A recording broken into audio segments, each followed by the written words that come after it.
wasn't there. Hey, when they drove the slaves from the ship, and I wasn't there. No.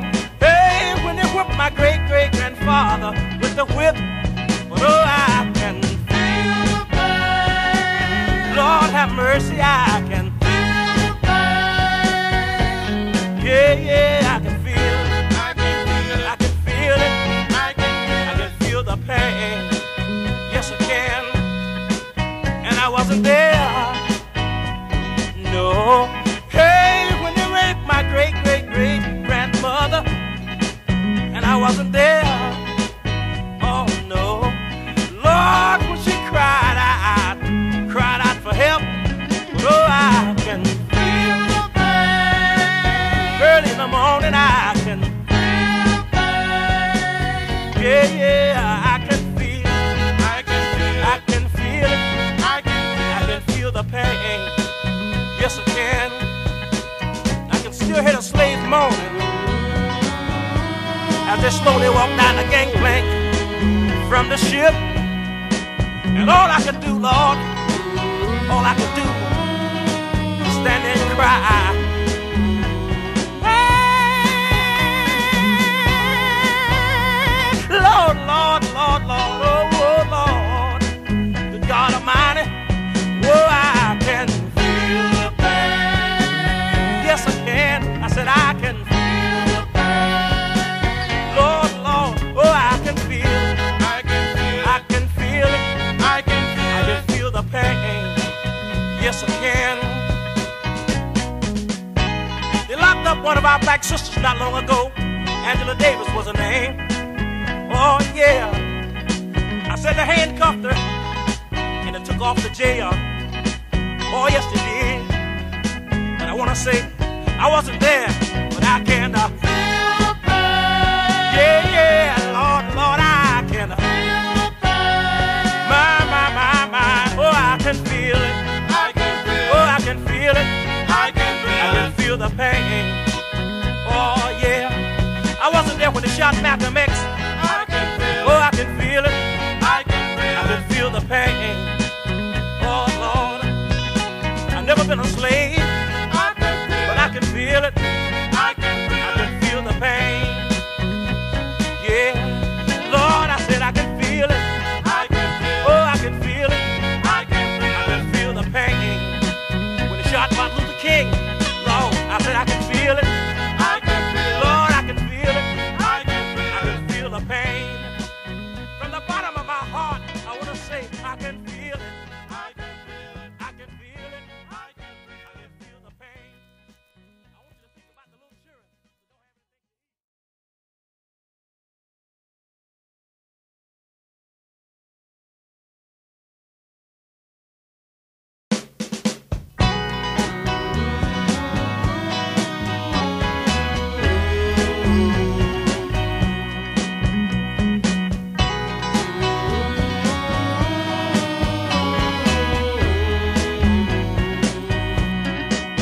I wasn't there. Hey, when they drove the slaves from the ship, and I wasn't there. No. Hey, when they whipped my great-great-grandfather with the whip, but oh, I can feel the pain. Lord have mercy, I can feel the pain. Yeah, yeah.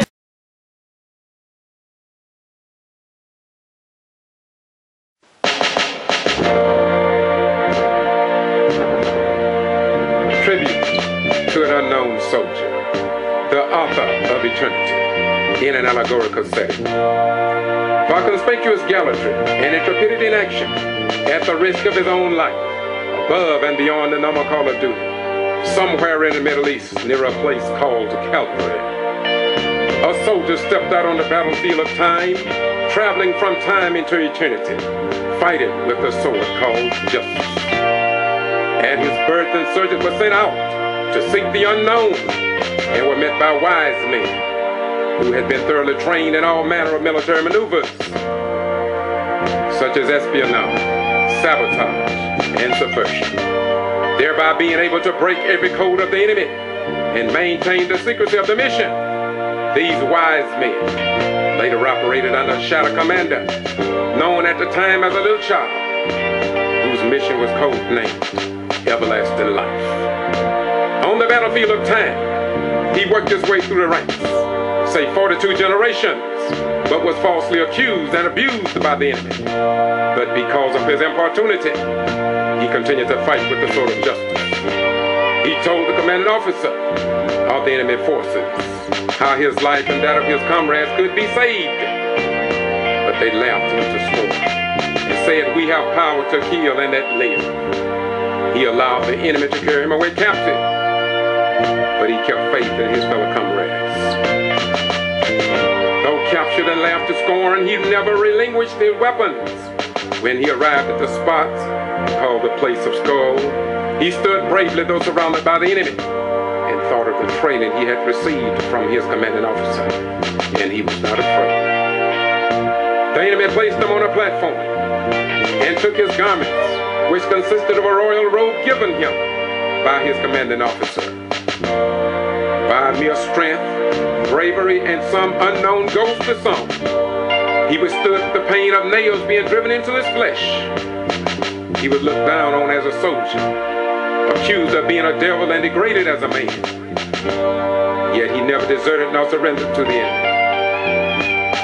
As he was suffering and dying, he yelled out to his father, "Forgive them." Then he bowed his head and gave up the ghost and said, "It is finished."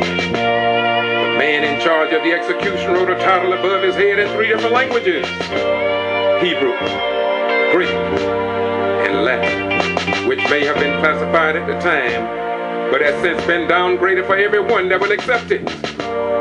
This great soldier was rejected, tortured, betrayed, lied on, brought to trial without a hearing, and sentenced to death for a crime he did not commit.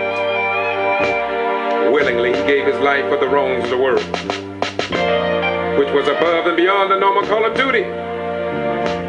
But he never received a Medal of Honor. He was wounded many times, but he never received the Purple Heart. He was the greatest pilot the world has ever known. He even flew himself into his father's house and sat down on the right hand of the master pilot, but he never received the flying cross. He was placed in a borrowed tomb and arose on the 3rd day. But we have omitted his name from among the world renowned upon this planet. He was a doctor. We refused to make an appointment with him. He was a king, but instead of us giving him a crown of gold, we gave him a crown of thorns. He came through 42 generations to abolish the sins of the world. Yet he was rejected and despised by members of his own. And as he hung on the platform of time, we should have placed spices and gifts in his hand. Instead, we drove nails through his hand. He walked more than 72 miles to preach the gospel. And instead of us giving him a new pair of shoes, we drove spikes through his feet. He was a soldier that loved mankind. And after his death, we should have considered a heart transplant. Instead, we pierced him through his heart.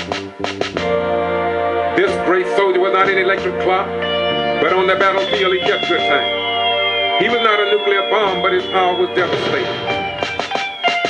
He was not the ringleader of Watergate, but he spoke of a heavenly gate. He was not an MX nor a cruise missile, but his love has cruised the world over. He was not sought out by the vampire world, yet his blood was good to the last drop.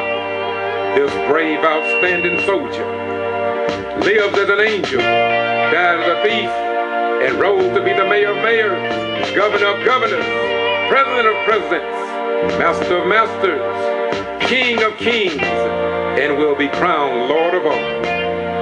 For his gallantry and heroic action, above and beyond the normal call of duty, we never presented him with the Medal of Honor, nor the Flying Cross, not even a service medal. But today we as a people should recognize him as a King of kings, Master of masters, supreme and everlasting comrade, beyond the wisest man's comprehension, and truly the Son of God. For his ways were not our ways, and his thoughts were not our thoughts. No, there is no metal nor precious stone we can give a soldier of such royal value, but we can pay tribute by living holy before him, which is our reasonable service. No end, but one soon to come.